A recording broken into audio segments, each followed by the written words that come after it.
Hey, Mike the Disgruntled Mechanic here. I am at ACDC, the Automotive Career Development Center.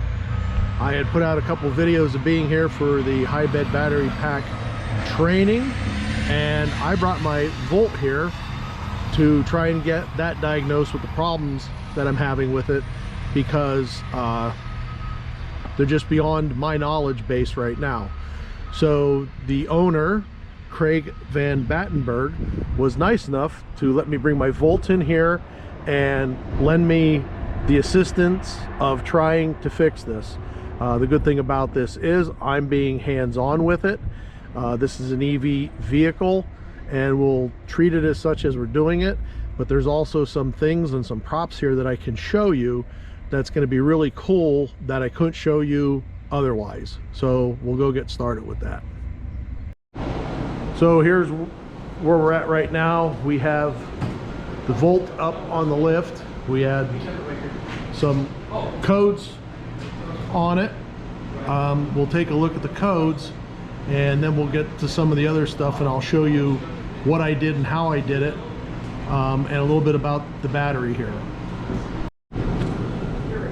So this is the list of codes that we got from the scan tool. I like to write them down. I know you won't be able to understand my chicken scratches, but I had all these codes and I wasn't too sure what code could bring another code in, even after studying it.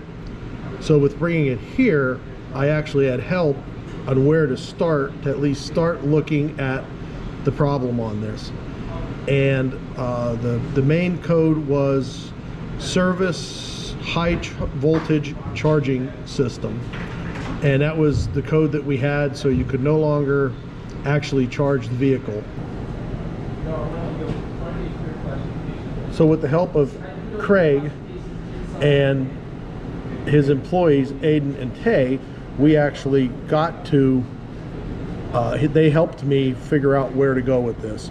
So with that, what we did was we were looking at these two codes. We have a P1EC6, which is hybrid battery pack heater performance, and we have P1EC4, which is hybrid EV battery heater transistor stuck off.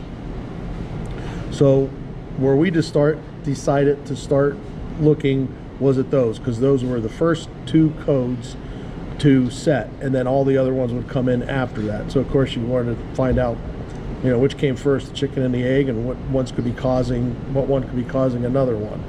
So let me show you where we're at and what we actually did. So this is a battery pack, which is something I couldn't have shown you, that is out of a Volt, you know, very similar to the year of mine and stuff. So what we looked at was, it was the battery heater performance, and the battery heater lives in here. We had this off. I'm not going to bother to lift it off, but believe me, it's in there. These are the two connections out here for it, and they are low voltage. Up here's your high voltage. So we know that these are low voltage, and that's why you know, you don't necessarily need your high voltage protection on when you're working on these. You can if you want when you do, but these are the connectors that go in and send your signals and your power to the pump itself. So I'll show you underneath the car, and I'll tell you exactly what we did as a first step to try and cure this. So I took the cover off of the Volt battery that sits here in the shop at ACDC to show it, and what I am looking at as the possible problem here. Here is, I'm pretty sure down here is the heater itself, and I'm thinking that that is possibly bad, or it's the module that controls it. So I'm thinking I'm gonna have to, it was doing it more in colder weather, I'm gonna try and do some tests on it and see what, try and narrow down which one it actually is. But while we have the cover off, let me show a full video here of what this battery looks like. And what this is right here is actually the service disconnect inside the car to power down all this battery, the battery power going to the car for when you're going to work on the high voltage system. So yeah, and this battery would actually, if the service disconnect is off, which means it would stop it from powering the car itself, but this battery could still be live, so you got to be careful when this cover is off. But that is what I'm looking at as far as the potential problems.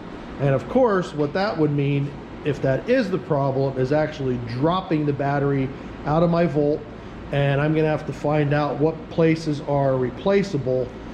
I think you have to get the whole unit here to actually, you'd have to replace this whole front unit on the battery for it, you know, if that's the problem. I don't think the module or the pump itself is replaceable, but I'm not 100% sure. That's the direction I'm moving in.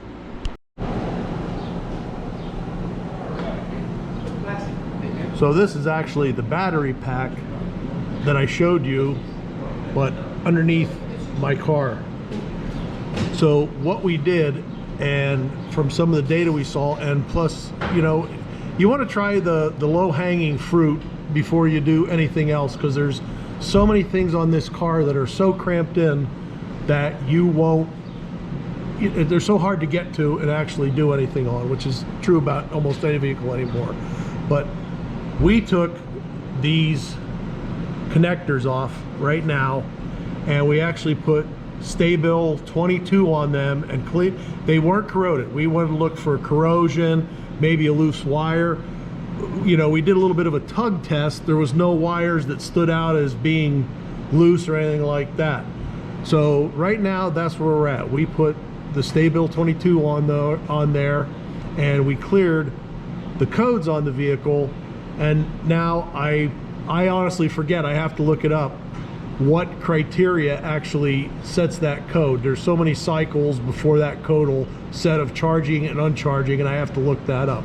But so far, that's where we're at on my Volt project. All right, so even though I'm here and I get to mess around and play around with my Volt, these technicians still have to work. But the nice thing is, I have Aiden here, who is actually right now working on a piece of equipment that AC/DC actually sells that is made specifically for EV vehicles. You gonna make the smoke fly for us, Aiden, or not? Only in these little contained sources. Okay, well, that makes sense. Yep. But Aiden has been the one that's been here under my shoulder. They've been nice enough to let me actually do most of the hands-on.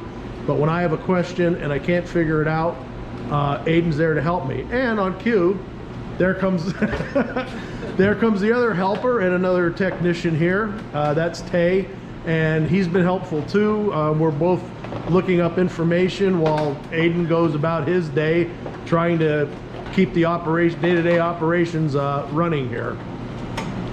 Thank you, Aiden. Thank you. Great tech. I am back at AC/DC Automotive Development Center, and after yesterday's try, I don't know if you can see this ugly thing over here on the right, but we had a check engine light come back on after we drove it for a while, and we got a few more codes in it even. So we're going to try to do some diagnostics on that. Try and figure out what's going on here with this beast, and I will keep you informed as I go along with what I'm doing. Right now I'm charging it up. I think we have an actual problem with the battery coolant pump that I was telling you about that is actually not pumping the coolant. Let me back up on that. It could either be the coolant heater pack, which is in the battery itself, where I had pointed it out in the video earlier, or it could actually be the pump is not running. So it'll take some time because I have to find these PIDs on the scan tool, but that's the direction I'm heading right now, just to see if we can figure out if it is the heater, the battery coolant heater, or actually the battery coolant pump that is not pumping. So that's where we're at now, and that's what we're going to work on.